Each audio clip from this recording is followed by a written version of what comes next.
పట్టణానికి చెందిన చిరంజీవి మండవ అయాన్ సాయి జన్మదిన వేడుకలను వృద్ధాశ్రమంలో ఆశ్రమవాసుల సమక్షంలో జరుపుకున్నారు.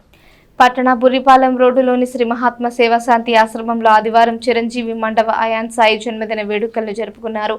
ముందుగా మహాత్మా గాంధీజీ, కస్తూర్బాజీ విగ్రహాలకు పూజలు చేశారు. అయాన్ సాయి చేత కేక్ కట్ చేయించి ఆశ్రమ వాసులకు వితరణ చేశారు. ఆశ్రమ నిర్వాహకుడు వజ్రాల రామలింగాచారి మాట్లాడుతూ అయాన్ సాయికి మహాత్మా గాంధీజీ, కస్తూర్బా గాంధీజీ దివ్యానుగ్రహం కలగాలని ఆశీర్వదించారు. కార్యక్రమంలో తాత మండల వెంకట చంద్రశేఖరరావు, నాయనమ్మ పద్మజ పాల్గొన్నారు.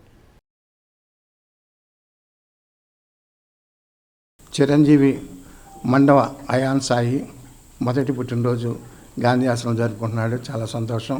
బాబు అమెరికాలో ఉన్నాడు. తాత మా మండవ వెంకట చంద్రశేఖరరావు గారు, పద్మజ గారు మరి ఎంతో ప్రేమతో బాబుకి ఆశీస్సులు అందజేయాలని ఉద్దేశంతో రావడం చాలా సంతోషం. బాబు చాలా గొప్పవాడు అవుతాడు. ఎందుకంటే గాంధీ ఆశ్రమంలో, అమెరికాలో ఉండే గాంధీ ఆశ్రమంలో తెనాలు జరుపుకున్నారు. భక్తి విశ్వాసాలు కలిగిన మంచి వ్యక్తిగా పేరు పొందుతాడని ఆయనకి ఆయురారోగ్య అష్టైశ్వర్యములు గాంధీ ఆశ్రమం కలగాలని ప్రార్థిస్తున్నాను.